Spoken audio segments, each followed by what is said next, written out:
Ngakunya pengamat, tapi cuma muncul pas timnas mau main. Masih layakkah mereka disebut sebagai pengamat sepak bola?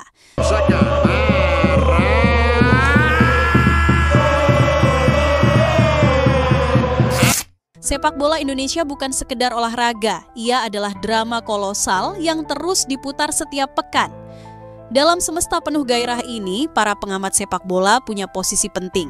Mereka dianggap sebagai jembatan antara realita lapangan dengan benak masyarakat, sebagai suara yang mampu menjelaskan apa yang tak tampak, menyuarakan yang tak terdengar, dan yang terpenting, menginspirasi arah perubahan. Namun, apa jadinya jika suara-suara ini justru kehilangan konsistensinya? Apa jadinya jika kritik hanya dilemparkan ke satu sisi, sementara sisi lain dibiarkan tanpa koreksi? Disinilah nama-nama seperti Bung Toel dan Akmal Marhali menjadi sorotan. Keduanya telah lama dikenal publik sebagai komentator dan pengamat sepak bola, wajah-wajah yang familiar ketika kita membicarakan timnas Indonesia. Mereka memiliki kapasitas untuk memengaruhi opini, bahkan kadang mampu menggerakkan gelombang narasi besar. Tetapi, publik kini mulai bertanya-tanya, apakah suara mereka benar-benar merepresentasikan kejujuran dalam menganalisis? Ataukah hanya selektif, vokal saat timnas tampil, namun sunyi ketika Liga 1 berkubang dalam masalah? Di saat sepak bola nasional masih berjuang keluar dari kubangan masalah struktural, liga yang tidak kompetitif, pengelolaan yang amburadul, kepemimpinan yang seringkali hanya mementingkan citra, pengamat seharusnya menjadi garda terdepan dalam menyuarakan perubahan. Namun, yang terjadi justru sebaliknya, kritik lebih sering diarahkan pada tim nasional. Publik pun semakin jenuh. Suara kritis yang diharapkan memberi pencerahan malah kerap menjadi pencetus kegaduhan dengan analisis yang dangkal dan kadang cenderung emosional. Bahkan tak jarang, komentar yang dilemparkan justru menimbulkan prasangka baru di tengah masyarakat sepak bola. Dalam konteks inilah, narasi ini lahir untuk mempertanyakan kembali, apakah benar Bung Toel dan Akmal Marhali layak disebut sebagai pengamat? Ataukah mereka hanya menjadi komentator musiman yang sibuk saat timnas bermain, lalu menghilang ketika akar masalah berada di kompetisi domestik? Karena jika sepak bola Indonesia ingin maju, maka bukan hanya pemain dan pelatih yang harus berkualitas, pengamat pun harus bertanggung jawab dengan suara yang ia keluarkan.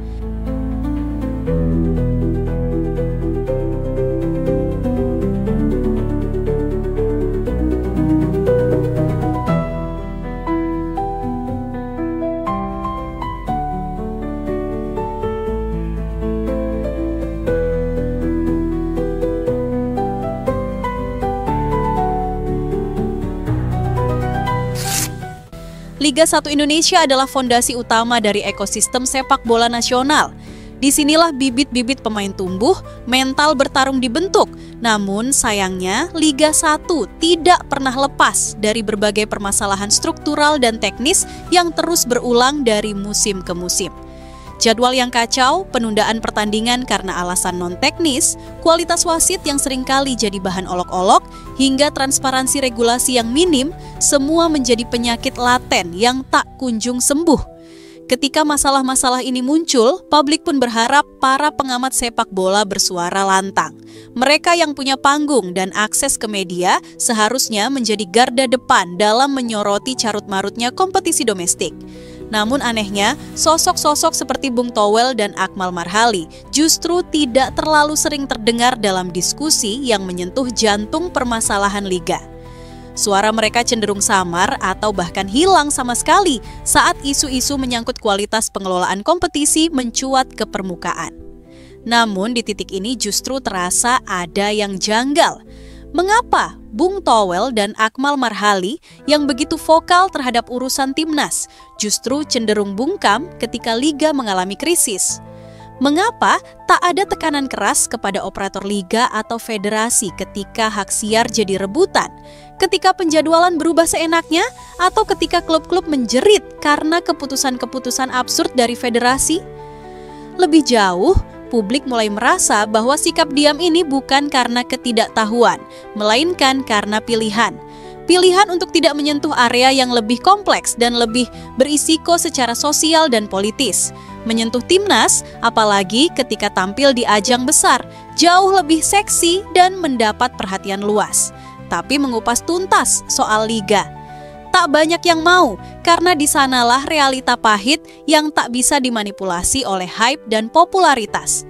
Pengamat sejati seharusnya berani bicara, bukan hanya ketika panggung timnas sedang ramai. Kritik terhadap liga justru jauh lebih penting, karena disitulah akar semua persoalan bermula.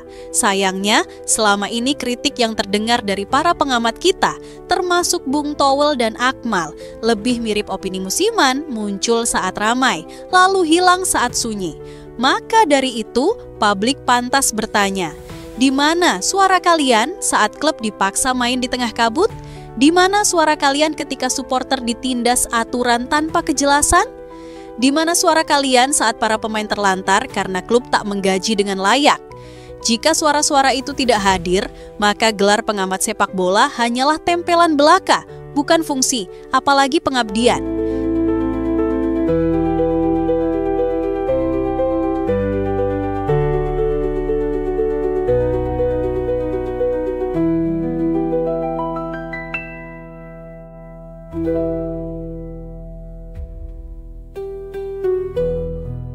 Jika Liga 1 adalah medan tempur yang sepi dari perhatian mereka, maka Timnas Indonesia adalah panggung favorit Bung Towel dan Akmal Marhali.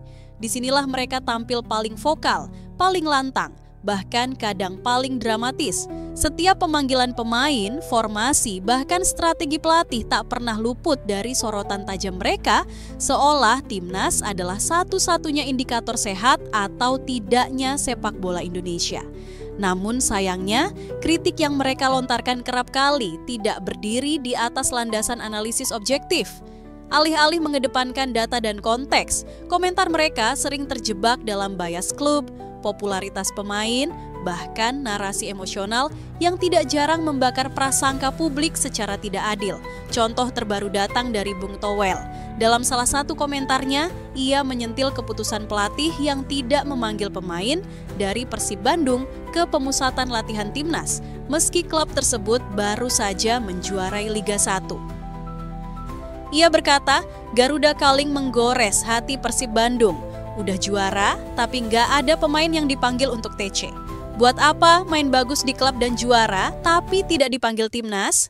Memang anomali dan itu mungkin menggores, terutama buat pendukung Persib. Udah juara pemainnya nggak ada. Betul. Ucapan ini langsung memantik api. Para pendukung Persib merasa ada ketidakadilan. Namun jika kita telusuri lebih dalam, pernyataan ini sangat berisiko menyesatkan opini publik. Karena faktanya, pemanggilan pemain timnas bukan hanya soal juara atau tidaknya sebuah klub, tapi tentang kesesuaian dengan taktik, kebutuhan komposisi tim dan kemampuan beradaptasi di level internasional. Apalagi jika dibandingkan pemain seperti Nathan Jo Aon atau Rafael Struijk yang dipanggil meski minim menit bermain di klub masing-masing justru memiliki pengalaman dan standar kompetisi yang jauh lebih tinggi. Mereka berlatih dan bertanding di lingkungan profesional Eropa, menghadapi lawan-lawan yang secara teknis dan fisik lebih superior dibandingkan standar Liga 1. Membandingkan keduanya tanpa konteks adalah bentuk simplifikasi yang merugikan. Ibaratnya, ini seperti membandingkan seekor kambing dan kuda untuk menarik kereta. Keduanya sama-sama bisa bergerak, tapi daya tahan, kapasitas, dan kecepatannya jelas berbeda. Liga 1 bahkan saat ini berada di bawah Liga Kamboja dalam peringkat AFC. Sementara itu, A-League, Australia, dan EFL Championship, Inggris tempat Nathan dan Rafael bermain, masuk dalam jajaran liga terbaik dunia. Di tengah ramainya diskusi soal siapa yang layak memperkuat timnas Indonesia, tiba-tiba muncul pernyataan dari Akmal Marhali yang langsung menciptakan kegaduhan di ruang publik. Dalam sebuah wawancara yang beredar luas di media, ia berkata, ada dua cara masuk timnas, melalui jalur prestasi dan jalur naturalisasi.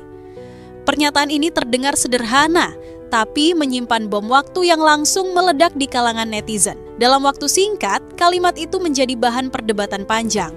Tidak hanya di media sosial, banyak yang menganggap komentar Akmal sebagai sindiran terhadap para pemain naturalisasi, seolah mereka tidak masuk timnas karena kualitas, tetapi karena paspor. Padahal dalam konteks sepak bola modern, naturalisasi bukanlah shortcut tanpa dasar. banyak pemain yang dinaturalisasi justru memiliki kualitas yang jauh di atas pemain lokal. Mereka membawa pengalaman dari kompetisi kelas dunia, dari liga-liga yang memiliki ritme, intensitas, dan kedisiplinan taktik yang sulit ditemukan di Liga 1. Komentar Akmal Marhali seolah membuka ruang bagi lahirnya narasi keliru bahwa naturalisasi adalah bentuk kemalasan pembinaan. Padahal kenyataannya jauh lebih kompleks. Naturalisasi justru bisa menjadi jembatan untuk membentuk generasi baru yang bukan hanya punya darah Indonesia tapi juga DNA kompetisi global. Sayangnya, alih-alih menjelaskan konteks, Akmal tidak mengklarifikasi pernyataannya. Ia membiarkan komentar itu bergulir menjadi bola liar yang menimbulkan prasangka. Para pemain naturalisasi pun tak luput dari cibiran.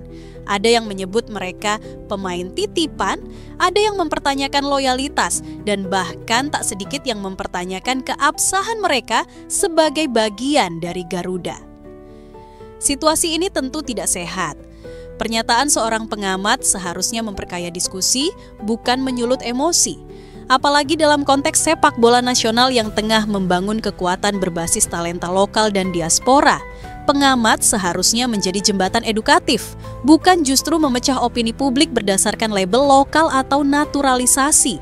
Sejumlah netizen bahkan menyayangkan mengapa pernyataan seperti ini tidak diarahkan untuk menyoroti bagaimana pemain lokal bisa bersaing dengan standar yang sama. Jika ingin mendorong prestasi, maka tantangannya bukan menghalangi pemain naturalisasi, tetapi menaikkan kualitas Liga 1 dan memperbaiki pembinaan usia muda. Namun, sayangnya, suara-suara seperti itu tenggelam oleh hiruk-pikuk pernyataan sensasional.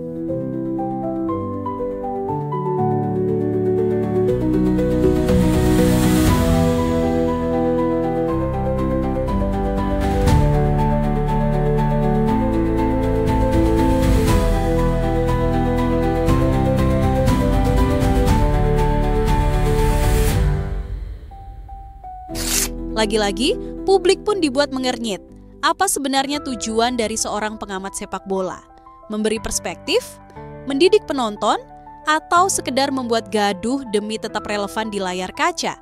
Namun, celakanya, suara-suara seperti Bung Towel dan Akmal seringkali justru mengaburkan fakta ini. Alih-alih memberikan edukasi kepada publik bahwa kompetisi yang sehat akan menghasilkan pemain yang siap bersaing, mereka malah memelihara narasi ketidakadilan yang dibungkus dalam semangat nasionalisme semu. Namun sekali lagi, Bung Towel dan Akmal lebih memilih jalur yang mudah, membahas timnas secara permukaan tanpa menyentuh realitas yang lebih dalam. Dan saat itulah publik kembali bertanya, di mana letak tanggung jawab moral sebagai pengamat? Apakah cukup hanya mengomentari hasil akhir pertandingan tanpa membedah sebab musabab di balik performa tim nasional? Ketika pengamat tak lagi berbicara tentang struktur, sistem, dan pembinaan, maka perannya menjadi mirip komentator biasa, mengomentari kejadian, bukan memperjuangkan perubahan. Pengamat bukan hanya penonton, tapi penjaga akal sehat di tengah euforia dan krisis. Sudah waktunya kita menuntut lebih dari mereka yang mengaku peduli pada Garuda. Kalau kamu setuju, bantu sebarkan pemahaman ini ke lebih banyak orang. Jangan lupa like, komen, dan subscribe untuk terus dukung konten yang mengangkat sisi lain dari sepak bola Indonesia. Suarakan kebenaran, karena sepak bola bukan cuma soal gol, tapi juga soal keadilan dan kejujuran. Sampai jumpa di video selanjutnya.